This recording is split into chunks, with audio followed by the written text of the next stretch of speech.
Hi, this is Pankaj Mani, FRM. I will take you through the next chapter, prices, discount, factors and arbitrage. Aim statements are discount factor and discount function to compute present and future values. Law of one price and its application in bond pricing. Components of US Treasury coupon bonds, P strips, C strips. Arbitrage opportunities, clean and dirty price, common day count conventions used in bond pricing. So these are the topics. Coming to discount factors. Discount factor dt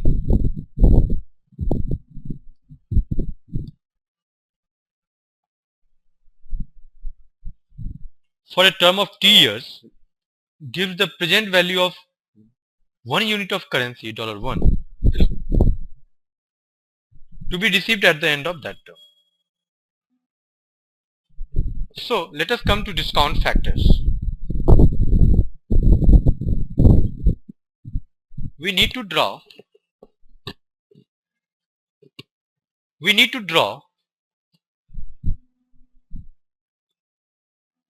time scaling of cash flows.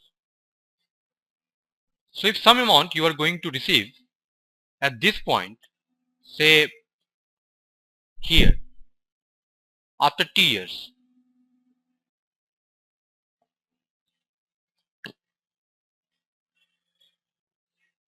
this is future value. And what is that present value corresponding to this future value? That means this future value is worthful, suppose 105, after t years, but at time t is equal to 0, this is not same as $105. So what is the present value? For calculating present value, we need to multiply future value with a discounting factor.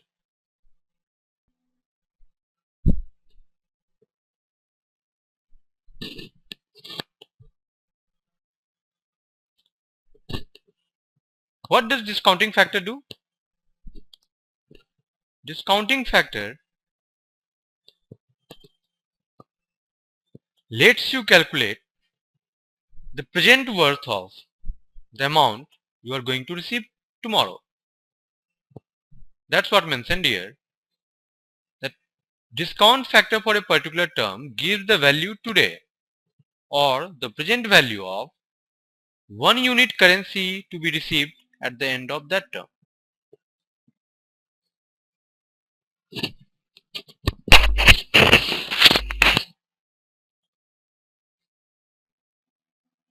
So if today you have $1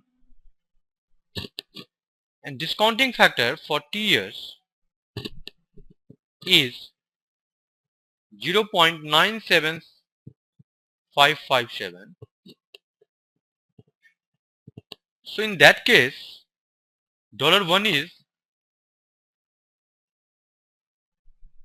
your present value. Discounting factor is this. So in order to calculate your future value of $1 equals $1 divided by discounting factor. That means $1 divided by 0.97557, which comes out to $1.025.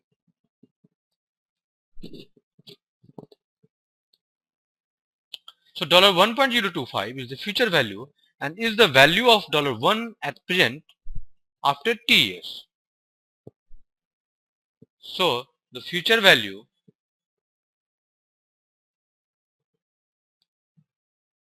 of this $1 is $1.025.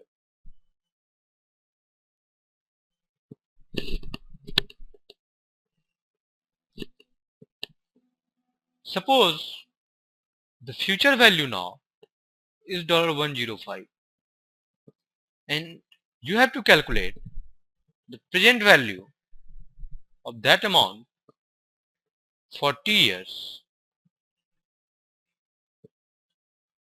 and we know discounting factor is equal to 0.97557. So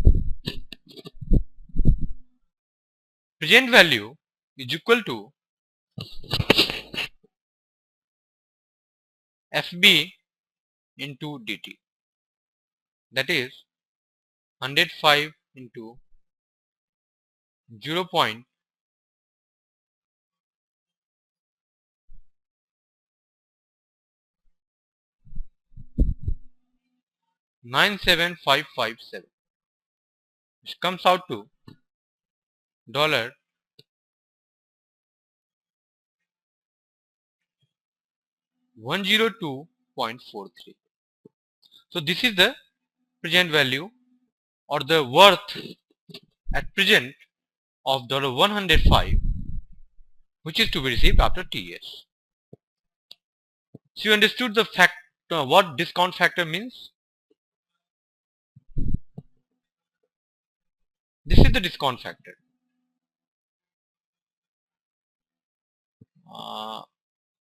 0.97557, this is discount factor. So while computing the present value from future value, you have to calculate PB is equal to FB into DT. And for calculating future value, you need to compound. Compound means inverse of discount. So FB is equal to PB divided by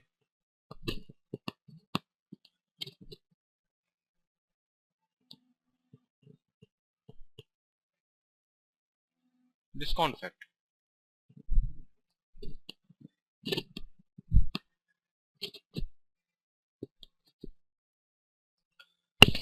So what is discount function?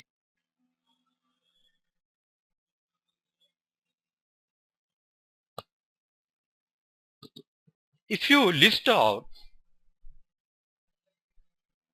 all the discounting factors for different time horizons, for example, D of 1 year, D of 2 years, D of 3 years, D of 4 years, D of 5 years, a series will be formed.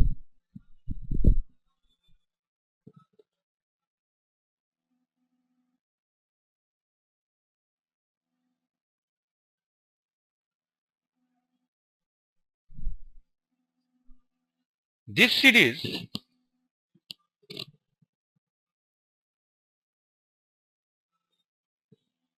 forms discount functions. So how do we calculate for a complex? Suppose you are going to receive $100 at the end of 5 years, $100 at the end of 4 years, $100 at the end of 3 years, $100 at the end of second year, $100 at the end of 1 year, and this is time is equal to 0. You have to calculate the present value, and you have been provided with D of 1 equal to 0.9, for example, or whatsoever. Suppose D1 you have been given, D2 you have been given, D3 you have been given, D4 you have been given, and D5 you have been given. So how will you calculate it? Present value is equal to, as I already mentioned, first cash flow is this one, So you'll discount the first cash flow with D1 plus for the second value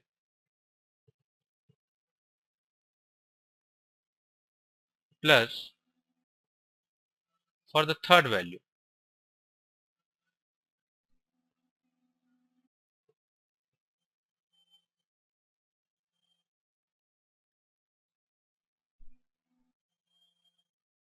And for the fifth value.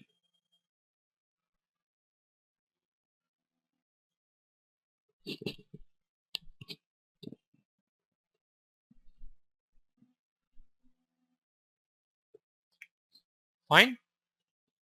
So the present value will be sum total of all these present values of different cash flows. Fine. So for any bonds or for any financial securities, you can calculate the present value and the future value using the same approach. In case of future value, you need to divide by discounting factor, which turns out to compounding. So inverse of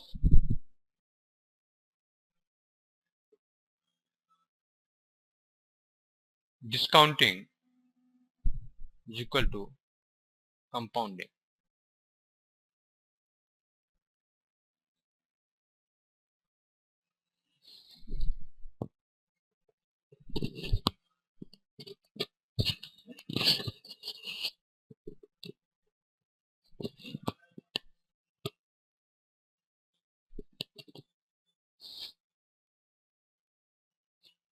Coming to law of one price. Prices of a bond should not depend on which particular bond paid the money. It should be same for each of the different bonds. So at two different scenarios, this is first scenario, first market, this is second market, and $1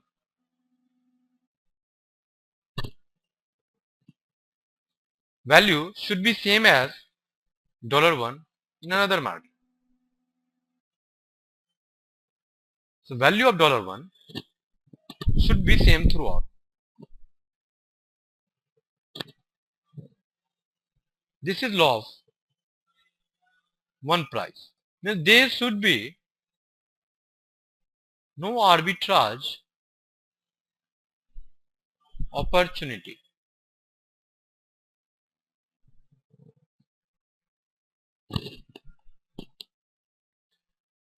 Law of one price. Absent confounding factors like liquidity, special financing rates, taxes, credit risk. These securities, suppose two securities have the same cash flows, any two securities, this security and this security. If their cash flows are same, then their price should be the same.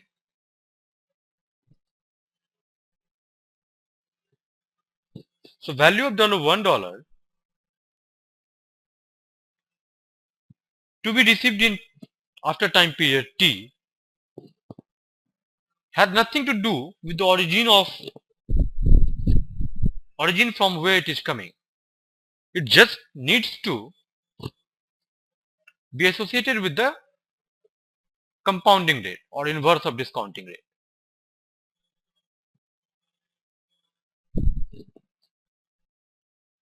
So if that means investors should not think about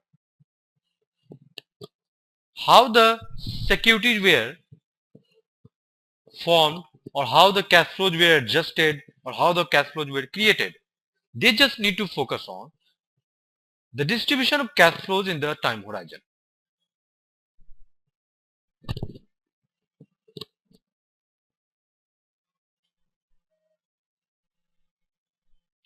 And for that,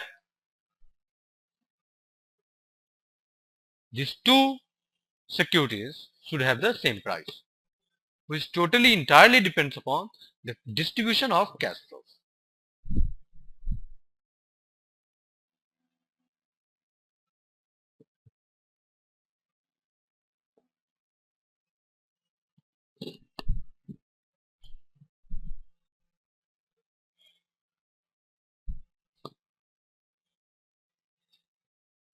Arbitrage opportunity and law of one price. Deviation from the law of one price implies the existence of an arbitrage opportunity.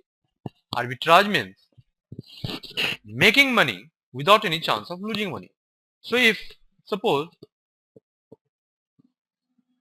you are getting a same thing in this market for 100 rupees, $100, and in another market you are getting same thing for $105. So you can see that there is an arbitrage opportunity. You can buy from the here in this market, first market, and you can sell in second market to gain a profit of $5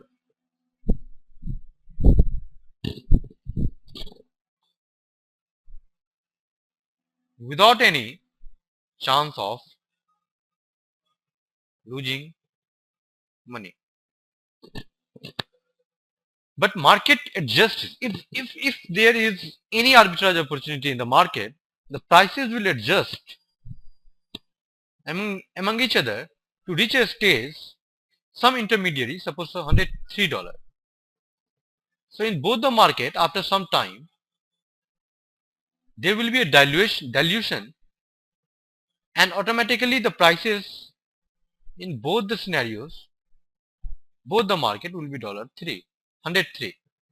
So this scenario comes down to first market $103, second market $103.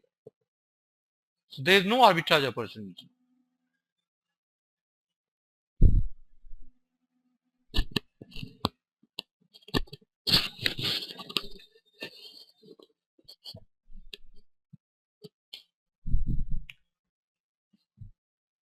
Now coming to strips, P strips and C strips.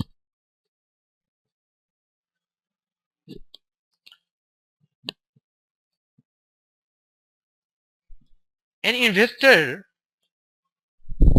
pays for a treasury bond on a business day, and the seller need to deliver the bond on the following business day. Settlement of one day after transaction is T+1 settlement. Suppose you have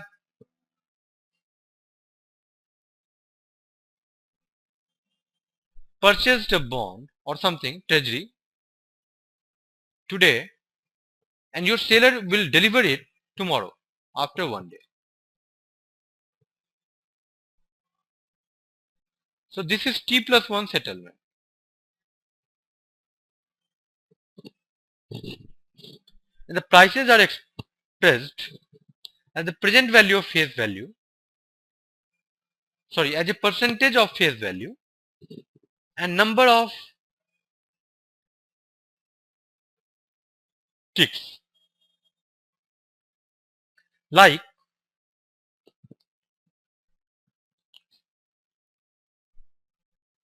see what happens. It could be T+2 settlement, T+3 settlement. These signify that if you purchase a bond today, in T+2 settlement after 2 years, after 2 days, you will get the delivery. In T+3 settlement, after 3 days, you will get the delivery. So, unlike coupon bonds, which make payment after every 6 months, zero coupon bonds do not pay until maturity. So in case of normal coupon bond, after every 6 months,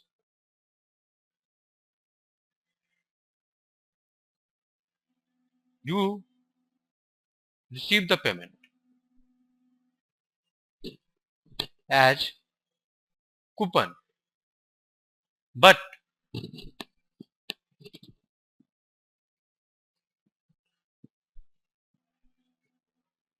in case of zero coupon bond, you don't have some intermediate payment. You directly receive, in case of zero coupon bond, a fixed amount at maturity. So in case of zero coupon bond, you just receive the payment at maturity.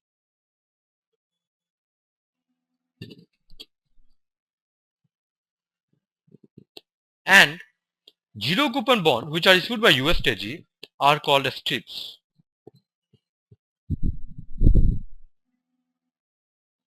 This is Treasury security, stream of interest payment which is coupon payments,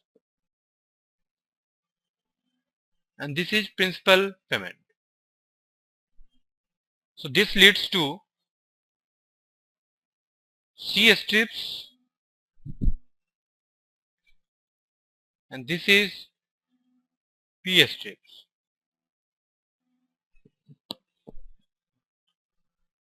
Suppose there is a bond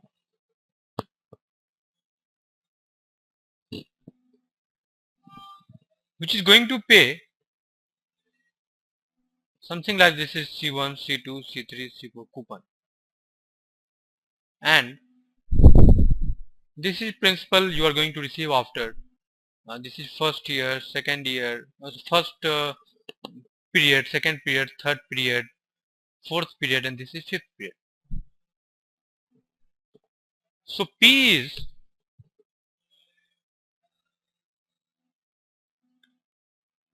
forms P strips, and this forms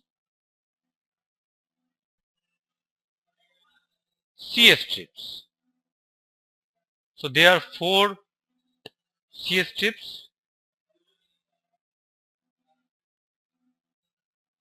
and 1 P strip in this case. So in order to calculate the present value of this, what will you do is, we will draw the distribution of cash flows in time horizon. P strip, and there are 4 C strips.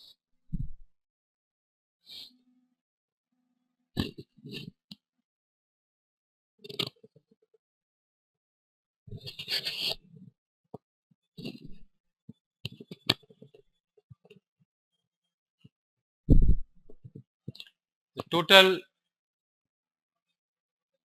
PV is equal to PV of P strips plus PV of C strips. The characteristic of P strips and C strips. P strips are not fungible, while C strips are fungible. What do you mean by fungibility? You can take the series of C strips and form another bond, and you can form another bond. So this is fungibility.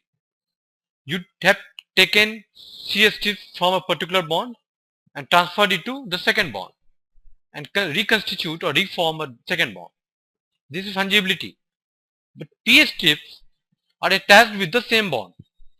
So cheapness and richness of the bonds from where they are derived correspond to the P strips. So why do investors prefer or like zero coupon bonds, that is strips? They can combine different cash flows to form a different scenario, to suit their different scenarios and needs. They are more sensitive to interest rate sensitive than coupon bearing bonds. means the fluctuation of interest rate has more effect, greater effect on zero coupon bonds than coupon bearing bonds. Advantages are they can be combined or reconstructed into any required sequence of cash flows. You can reconstitute the cash flows more interest rate sensitive than coupon bearing bonds. Coupon bearing bonds, and disadvantages are that they can be illiquid. And short term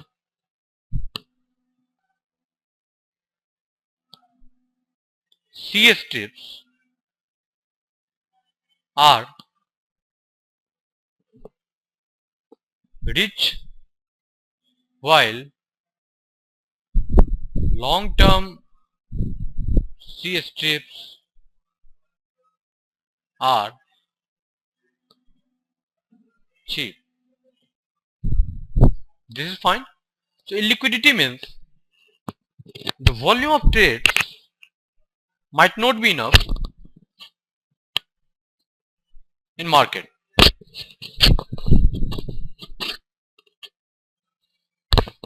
which can affect the pricing of these strips.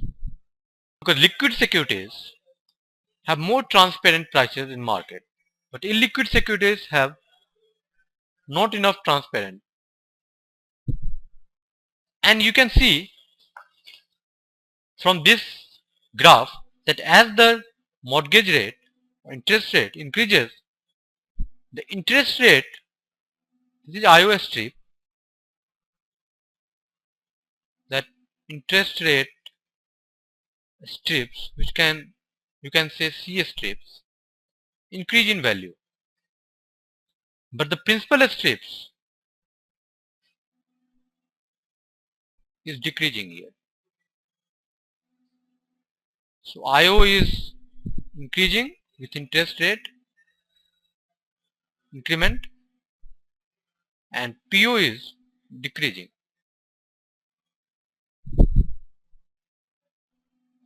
And the price of the bond, total security, which is IO plus PO, is reflected in this graph, which is constant till here up, and after this threshold point they start decreasing uniformly.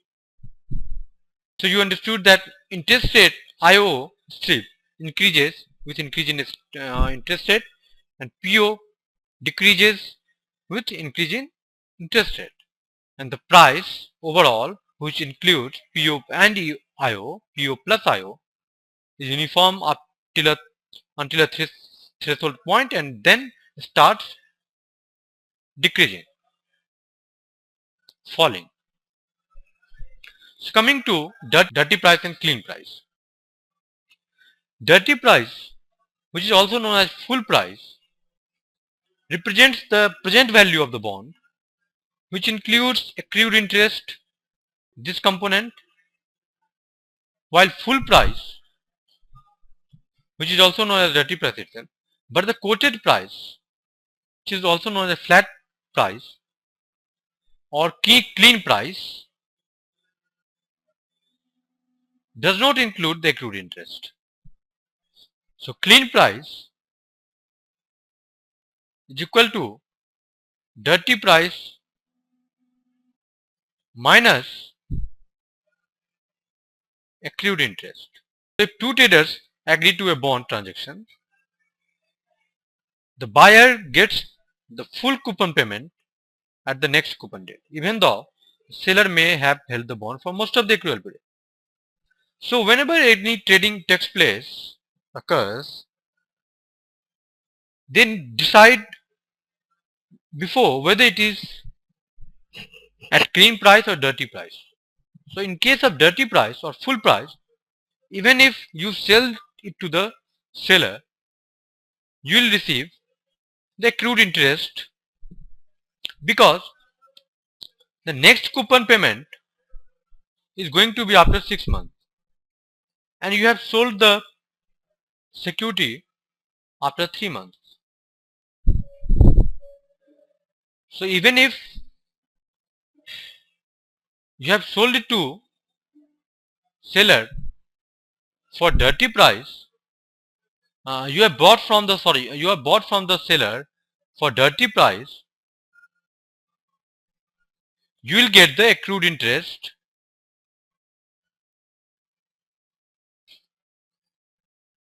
But in case of clean price, you will not get the coupon payment for this period.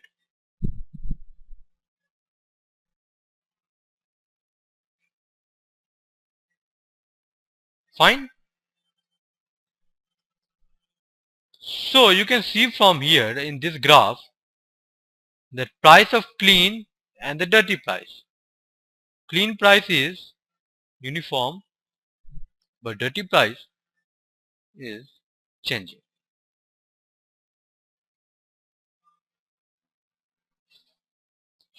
Got the point? In case of full price, you get the payment including accrued interest, but in case of dirty price, in case of quoted price or clean price, you won't get the accrued interest. Coming to day count convention. In order to calculate accrued interest, coupon times the fraction of coupon payment date to the settlement date. There are three ways. One is actual by actual. This is valid for government bonds. There is actual by 360 used in money market or floating leg of interest rate swaps. And there is 30 by 360. This is used for corporate bonds and fixed leg of securities. Interest rate.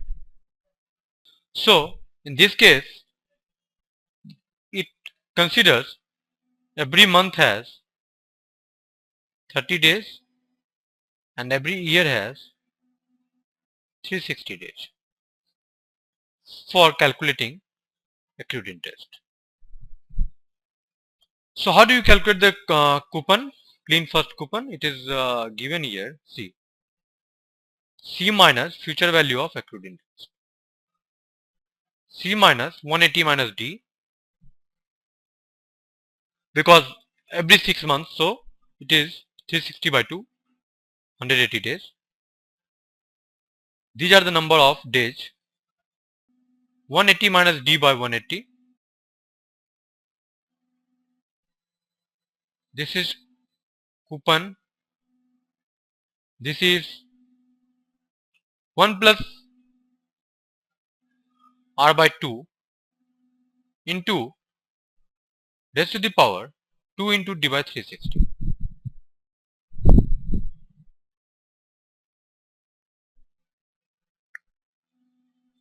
Fine.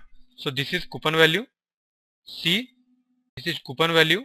This is number of equivalent days 180 minus D divided by 180 to coupon into this is discount. Sorry, this is interest rate factor. Fine. So this chapter has ended. We'll move to the next chapter. Thanks.